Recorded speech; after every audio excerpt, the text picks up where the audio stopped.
ရေကန်ဆောင်တဲ့သမီးကစစ်ရဲ့အပြောကိုသဘောတူပြီးတဲ့နောက်အခိုးငွေ့ဖြစ်ပျောက်ကွယ်သွားတယ်စစ်ကအန်အော်ဘီကြံနေခဲ့တယ်စစ်ကအချိန်ကိုတစ်စက္ကန့်မှဆွဲမနေတော့ပါဘူးချက်ချင်းပဲအကြံကောင်းတစ်ခုကိုသူတွေးလိုက်မိတယ်သူ့ရဲ့လက်ဆွဲတော်ဓာတ်ကိုမြင်းနောက်မှာခြိလိုက်တယ်ထုံအဖြစ်အသုံးပြုကိုမြင်းစီပြီးမြေခွက်ရှိရာသူတုံးဆိုင်ပြေးသွားတယ်လက်ဆွဲတော်ဓာတ်ကလည်းသူ့သွားရလမ်းတစ်လျှောက်မြောင်းတစ်ခုကိုထွန်သွားပါတော့တယ်ရေဒီကန်ထဲကနေတသွင်သွင်စီးဆင်းခဲ့လို့နတ်သမီးရဲ့ရေကန်ကလည်းရေရှမ်းတဲ့ပြဿနာကိုလည်းဖြေရှင်းနိုင်ခဲ့ပြီကန်ရီဟာမြေခွက်တစ်ကလေးစီတို့စီးဆင်းသွားခဲ့ပြီစစ်လုံနိုင်ခဲ့ပြီမြောင်းတစ်ခုဖောက်ပြီးမြေခွက်ကိုရေသွင်းနိုင်ခဲ့ပြီဒါဟာဒီတောအုပ်ထဲမှာပထမအဆုံးဖြစ်ပျက်တာပဲဖြစ်တယ်စစ်ကကိုရိုင်လက်နဲ့တူးထားတဲ့မြေခွက်ရဲ့ဘေးနားမှာလဲပြီးအိတ်ဆက်လိုက်တယ်ရှေ့ရက်ဒီမှာဖြစ်ပျက်ခဲ့တဲ့အဖြစ်အပျက်တွေကိုသူပြန်တွေးနေမိတယ်လူကြီးသူမတွေကအမြဲပြောတဲ့စကားကိုသူသတိရလာတယ်တင်သာပေးဆက်ရင်ဖျားသခင်ကတင့်ကိုပြန်တုတ်ပြန်နေတဲ့တခြားလူရဲ့အခက်အခဲကလည်းသူ့ရဲ့ကယ်ဆယ်ဖြစ်နေတယ်တခြားလူကိုတင်အားဆိုင်ကူညီခဲ့မယ်ဆိုရင်တင်ပဲအကျိုးအမြတ်အများဆုံးရပါလိမ့်မယ်ဒီကနေ့ရဲ့အခြေအနေကလည်းအဲ့လိုဖြစ်နေခဲ့တာမဟုတ်လားရေသွင်းမဲ့ကိစ္စကိုသူလက်လွတ်ချင်စိတ်ဖြစ်တဲ့အချိန်မှာပဲရေကန်ဆောင်တဲ့သမီးရဲ့အခက်အခဲကိုသူအတွင်းကြကြသိလိုက်ရပြီ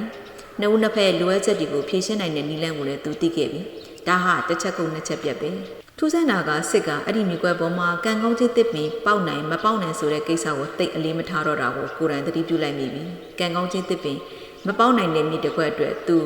ဆင်းရဲဒုက္ခရောက်ခဲ့လို့လားဒါမှမဟုတ်ကိုလူတုံးလူကတယောက်လို့ခံစားရလို့လားမဟုတ်ပါဘူးလုံးတင်တာကိုသူဆက်လုပ်မယ်လို့သူခိုင်ခိုင်မာမာယုံကြည်နေမိတယ်အဲ့လိုယုံကြည်ချက်ကြောင့်ကန်ကောင်းတဲ့မြေကွက်တင့်တော်တဲ့မြေကွက်ကိုရွေးထားမိသလားဆိုတာကိုသူဂရုမစိုက်တော့ဘူးဘာကြောင့်လဲဆိုတော့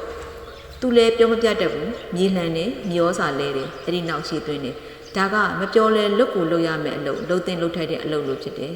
ဒီမြေကွက်ပေါ်မှာသူစူးစမ်းပြီးမြေလှန်လိုက်တယ်ရေသွင်းတယ်ဆိုပေမဲ့ဒီမြေကွက်ကကန်ကောင်းခြင်းတစ်ပင်လုံးဝမပေါက်နိုင်တဲ့နေရာလဲဖြစ်ကောင်းဖြစ်နိုင်တယ်ဆိုတာကိုသူသိထားတယ်အဲ့ဒီလိုပဲသူဖြတ်တန်းနေရင်းနဲ့ဒီတောအုပ်ထဲမှာကန်ကောင်းခြင်းတစ်ပင်မပေါက်နိုင်တဲ့အကြောင်းနှစ်ခုကိုသူအနည်းဆုံးသိထားပြီးပြီမနေ့ပြန်ကြရင်ဒီတဲ့ပုံများတဲ့အရာတွေကိုသူသိအောင်လေဒီအတွက်သူ့ရင်ထဲမှာမျောလင်းချက်လေးတွေကရှိနေခဲ့တယ်ရေဒီစီးနေတဲ့မြေဩစာကြောရတဲ့မြေကြီးကိုမျောလင်းချက်ပြည့်နေသူကြည့်လိုက်တယ်အဲ့ဒီနောက်ကန်ကောင်းခြင်းတစ်ပင်ညောင်ပေါက်ပုံကြီးထွားပုံတွေကိုသူမြင်အောင်လာတယ်ဒီကနေ့ညမှာတော့သူ့ရဲ့အုံနောက်ထဲမှာကန်ကောင်းခြင်းတစ်ပင်ရဲ့ပုံစံကအရင်ကထက်ပိုပြီးတော့ကြည်လင်ပြတ်သားစွာလက်တွေ့ဆန်လာခဲ့တယ်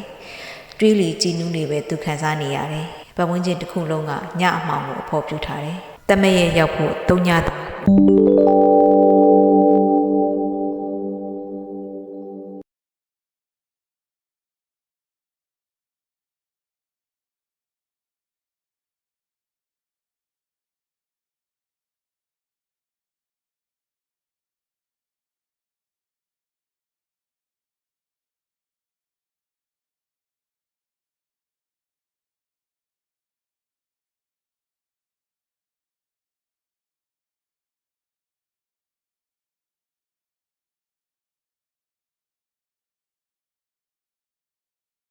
ပတ်ဝန်းကျင်တစ်ခုလုံးကညအမှောင်ကိုအဖော်ပြထားတယ်တမက်ရဲ့ရောက်ဖို့အတွက်ကတော့တုံညာပဲလိုပါတော့တယ်